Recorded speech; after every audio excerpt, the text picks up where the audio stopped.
जा रहे हैं, भारत की इकोनॉमी लगातार आगे बढ़ती जा रही है। इतने चैलेंजेस होने के बावजूद भी हम लगातार आगे बढ़ते जा रहे हैं। आप जैसे जानते हैं कि मैं आजकल consultative parliamentary consultative defence committee का मेंबर हूं, जाने का अवसर मिला।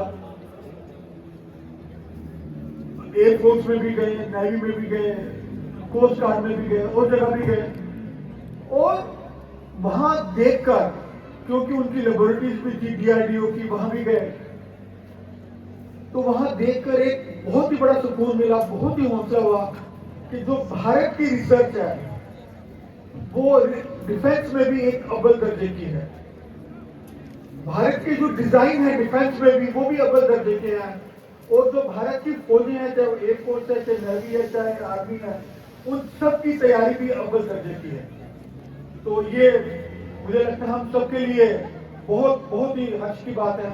और जब पीछे ऑपरेशन सिंदूर हुआ मई के महीने में, और भारत की फौजों ने जो पराक्रम दिखाया, जो पाकिस्तान को धूल चटाई, और पूरे विश्व में ये बता दिया कि भारत जब चाहे जैसे चाहे पूरा सटीक हमला करके दुश्मन के वहां पहुंच सकता है, चाहे उनके परमाणु संयंत्र हो, चाहे उनके हवाई अड्डे हो। ये जो काम है ये दुनिया का और कोई देश नहीं कर सका, ये सिर्फ भारत ही कर सका। तो मैं उस सबके लिए आपको मुबारकबाद देना भी चाहूंगा, और भारत की सैन्य शक्ति, उसके लिए भी मेरे हर्ष है और एक हौसला पैदा होता है दोस्तों। लेकिन इसके साथ साथ सैन्य शक्ति, यदि हम विश्व युद्ध बंद 1 की बात करें, विश्व युद्ध 2 की बात करें या बाद की भी बात करें, किसी भी देश का मापदंड आगे बढ़ने का या ताकतवर होने का उसकी सैन्य शक्ति होता था, उसकी मिलिट्री पावर होता था। लेकिन समय बदल गया है। आज के दिन यदि ड्रोन उड़ रहे हैं उसको क्या कौन कंट्रोल करता है? यदि मिसाइल चल रही है तो उसको कौन कंट्रोल करता है? यदि टैंक चल रहे हैं उसको कौन कंट्रोल करता है? फाइटर जेट है उनको कौन कंट्रोल करता है? यदि पनडुब्बियां हैं उनको कौन कंट्रोल करता है? उनको सॉफ्टवेयर कंट्रोल करता है। उनको सॉफ्टवेयर कंट्रोल करता है। जितनी जरूरत हार्डवेयर की है, कैनेटिक पावर की है, उससे वो सॉफ्टवेयर कौन बनाते हैं उसकी बाद में बात करेंगे। इसके साथ साथ आज देश, मुझे नहीं लगता कि आमने सामने होकर लड़ते हैं ज्यादातर। आजकल लड़ाई कैसे होती है ज्यादा? आजकल मिलिट्री वारफेयर कम होती है या निग्लिजिबल होती है, आजकल इकोनॉमिक वारफेयर होती है। हमने देखा ट्रंप साहब ने क्या किया कि टैरिफ बढ़ा देंगे, उसकी धमकी से अपनी बातें बनवाते जा रहे हैं। भारत तो नहीं माना, लेकिन बाकी देश मान गए हैं। भारत मानेगा भी नहीं, क्योंकि भारत में एक मजबूत और स्थिर सरकार है। भारत नहीं मानेगा, लेकिन बाकी देश मान गए हैं। सैंक्शंस लगा देते हैं, सप्लाई चेन रोक लेते हैं, मिनरल्स ऑयल की सप्लाई रोक लेते हैं। इस तरीके से इकोनॉमिक सैंक्शंस के थ्रू, इकोनॉमिक पावर के थ्रू वो दूसरे देशों को कंट्रोल कर रहे हैं और पूरी तरीके से सक्सेसफुली कंट्रोल कर रहे हैं। तो सबसे पावरफुल क्या हो गया? इकोनॉमी। और हमें खुशी है कि भारत, जैसे मैंने बताया, 4th लार्जेस्ट इकोनॉमी बन गया है, और कुछ समय बाद, 2-3 साल बाद वो 3rd लार्जेस्ट भी आ जाएगा। लेकिन जब इकोनॉमी ग्रो कर रही है, या जो मैंने पहले बोला, कनेक्टिव पावर से ज्यादा पावरफुल है सॉफ्टवेयर और इकोनॉमी, इन दोनों की ग्रोथ कौन ला सकता है और कौन ला रहा है? वो भारत के युवा ला रहे हैं। दोनों की ग्रोथ भारत के युवा ला रहे हैं, वही आगे लेकर आएंगे। और भारत के युवा को शक्तिशाली क्या बनाता है? भारत के युवा को शक्तिशाली बनाती है शिक्षा। शिक्षा जो आप दे रहे हैं, शिक्षा जो आप ले रहे हैं। भारत के युवा को रटना पसंद नहीं है, उसको समझ के पढ़ना पसंद है, रट्टा पसंद नहीं है। भारत के युवा को they want to learn by understanding, not by old formula of जो रट्टे का था उसके थ्रू नहीं करना चाहते। भारत का युवा नई नई चीजें सीखना चाहता है, नए नए आविष्कार करना चाहता है, नए नए तरीके से आगे बढ़ना चाहता है, वो पुराने लॉर्ड मैकले की एजुकेशन के थ्रू आगे नहीं बढ़ना चाहता, वो भारत का युवा है। भारत का युवा नौकरी करना नहीं चाहता, नौकरी पैदा करना चाहता है, ये भारत का नया युवा है। भारत का युवा डर के नहीं रहना चाहता, वो हौसले से रिस्क लेके खतरे लेके आगे बढ़ना चाहता है, ये भारत का नया युवा है।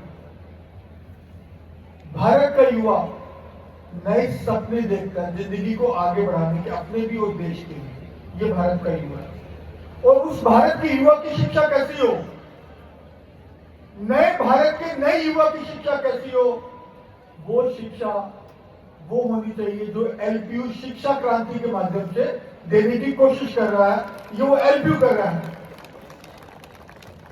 पिछले वर्ष 26 जनवरी को इसी मंच से मैंने आह्वान किया था कि भारत में हम शिक्षा की क्रांति लेकर आएंगे।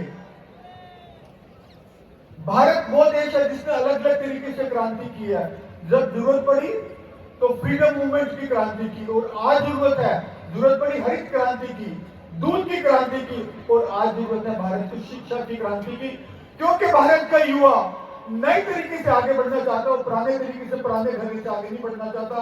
और वो एलपीयू, आपकी यूनिवर्सिटी एलपीयू भारत में शिक्षा का नया तरीका, नया आयाम लगातार करती जा रही है और आगे और करती रहेगी।